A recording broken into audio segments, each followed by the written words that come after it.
Hello and welcome to Guitars for Bars. I'm your host James.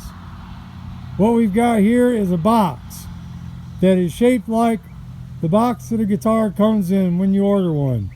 It is made of 1x6s that somebody gave me and some plywood that I salvaged off the back of a kitchen cabinet that somebody threw away. There is plywood on both sides. So while the paint dries on the Flying V and the Iceman, I figured I'd go ahead and work on this. I already glued these parts together, but I have not separated the lid from the body of the case yet. So I've got some of these latches that I salvaged off of something else. I got to clean the paint off of them. That's not a big deal. And I got a line drawn which isn't exactly straight, but it's not going to matter because I'm going to use my table saw to separate the lid from the body and hopefully not separate any fingers from my hands. So it's going to be pretty scary. I've never done something like this before, so we're going to give it a shot. If you watched any of my painting videos before, my older ones, then I'm sure you've seen this room before. But you've probably never seen it like this. It's an absolute wreck. I've got so much scrap wood in here because I've been building cat furniture. You can see one of my chairs right there that I've been working on. And I've got to deal with all this scrap wood. I've got a table here that I didn't have when I was painting before. A table saw that I didn't have when I was painting before. A chop saw that I had, but I didn't have the extension on it. So I've got to spend the next couple months getting this all cleaned up, because that right there is where I do all my taping and mixing and getting everything ready. And then over there is where I paint. So I'm going to be fixing that. So for now, we're going to set the table saw fence at 3 inches to match up with this line I got on top. And I'm going to cut it and try not to cut my fingers off. Okay, I got my saw blade set 3 inches from the fence. Now, this first cut is the scariest. I'm going to do it first because I'm the least confident with it, and it'll just make the rest of the job easier. I have to hold this thing up like this and push it through the saw and not let it wiggle and keep my fingers out of the way. And everything's kind of damp, so it's going to want to hang up on me. So I'm going to take my time and go slow and try not to mess this up, because I only got one shot at it and it's got to be right. Okay, if you're doing this at home, man, I do not know if there's a safe way to do this or not. I really don't think there is. Maybe if I raise the blade all the way up, cut one side and then cut the other and hope that they match up in the middle, I guess that'd probably be the only other option. But I'm doing it like this.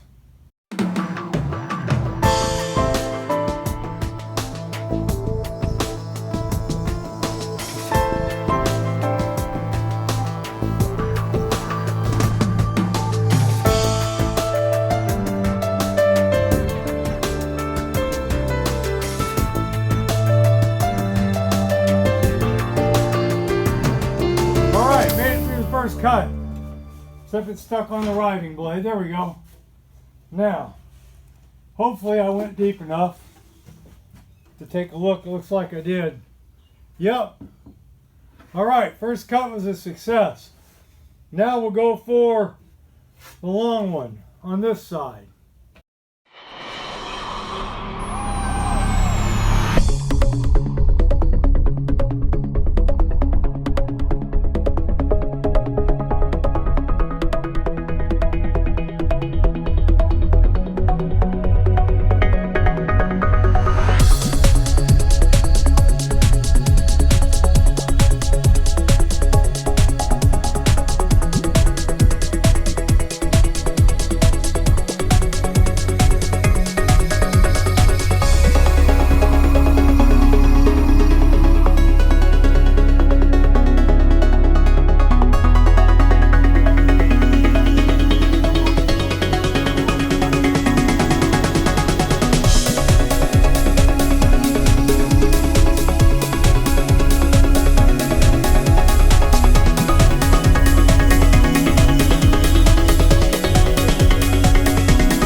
second side's good. Now, damn floor's wet. We got a lot of rain lately, so there's moisture coming in. I got a ceiling leak and it kind of made some problems here, so bear with me. All right, now this side, which is almost as difficult as the first cut, but not quite.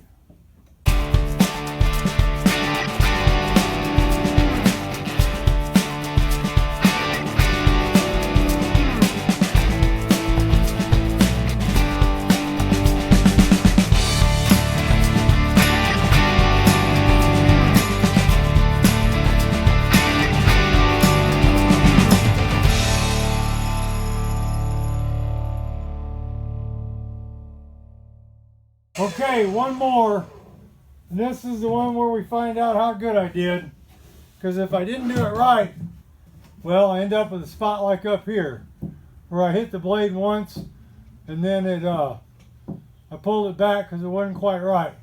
So I'm going to have to shim that a little bit. Not a big deal. Be a little more careful. It's kind of heavy since I use 1-bys instead of using something thinner. But I wanted to make sure it was good and strong.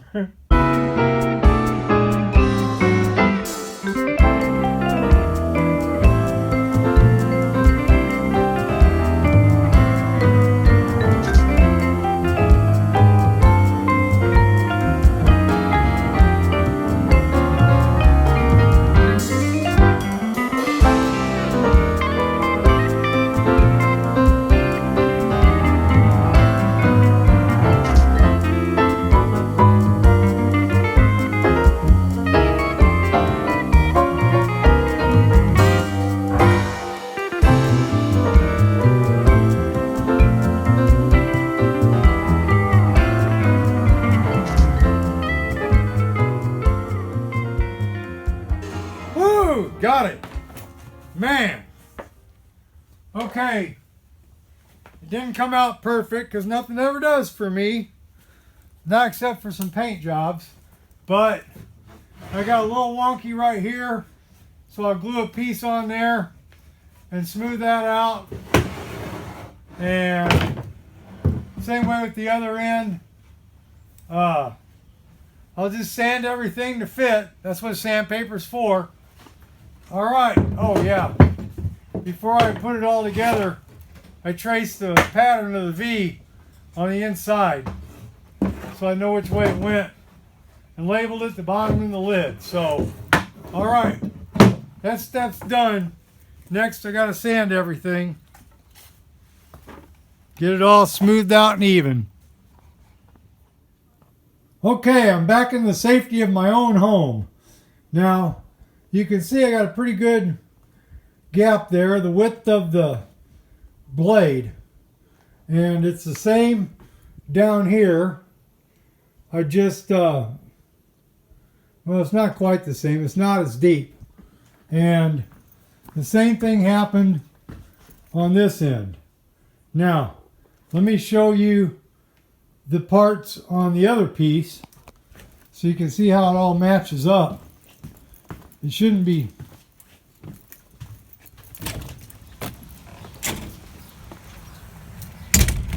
Now on this one, the cuts are on the opposite side. So on the other one, the cuts are here. On this one, the cuts here. So all I have to do is put a piece on the other piece to line up with this. Or I can take this off all the way down and then make it all flat. I think I'm going to just add a little bit of wood to everything and then take it off with the sander or with some sandpaper or possibly a plane. I've got a couple of those. Now you might think it's crazy to use this thick of a piece of wood, but one thing I've had problems with in guitar cases in the past is the hinges busting out of them, the latches coming off. With a piece of wood this thick, the screws are going to have something to bite into. So I shouldn't have any problem with the hinges or latches coming off. Now, This is adding a ton of weight to it. Plus, you know, this plywood's kind of thick. But what I'm going to do, I'm going to carve this, except for right where the latches and the hinges are. I'm going to leave them thick, but I'm going to carve the rest of it. And, well, you should probably tell by now with the way I work on stuff that I like to make things three-dimensional as well as just paint them. So we're going to have some fun with this, and we're going to make one kick-ass, cool-looking guitar case. You know, a lot of people tell me I'm crazy, and I'm starting to believe them, because I'm going to build a $500 custom guitar case for a $200 Firefly Flying V. I'm nuts. I've got this thin piece of off-cut wood that came from a 2x4 from when I'm making these squirrel picnic tables. So I'd have to cut the 2x4 so that the boards would be thin enough for the picnic table, and I always end up with little leftover strips. Not always sure what to do with them, but I know this time what to do. I'm going to cut this and use it on the corners. I have my corners glued on now, so I gotta let that dry, and then I'll start carving them and sanding them to shape to fit. It's kind of good that happened, because that's going to give me little notches to line up the corners to help hold it when I clamp it together to put the hinges and clasps on. I've got one corner done, and I'm partway done with another corner, and I haven't started on the other two yet. I got the wood glued in, but I haven't started sanding them, or I've got them cut but not sanded. Anyway, I have reached that dreaded wall, that thing known as artist block. I don't know what to do with this thing now, so I'm going to ask for your help. In the comments section, I would like you to please comment on which one of the following designs you would like to see me do. I'm not sure which design I'm going to use, but I would like your input. The first idea goes with the green Firefly V that I was going to use this case for, and that is to paint it like an Army footlocker. Paint it olive green with the white star and circle and the radioactive design, the radioactive logo, and put a couple strips of wood on it and probably a rope handle. So that's design one. Design two is pirate treasure chest with the Jolly Roger. And I'll probably be using this for other guitars. I'm thinking about making an interchangeable lining so I can use it with a couple of different different guitar designs. So that's definitely a possibility. And then the third choice is the Grim Reaper, which I'm thinking would probably better put on a coffin-shaped guitar case, which I haven't built yet. So basically on this one, it's either the foot locker, which will look pretty cool and kind of punk, or the pirate treasure chest with the Jolly Roger on it, or skull and crossbones. So let me know which one of those you like, and if there's another design that you would like to see on this one or possibly a future one. All right, I'm going to cut this video off, and then the next one will be actually decorating it. Thank you very much for watching. Please hit subscribe and like, and hit that notification bell so you'll get a reminder when the next video of this goes up.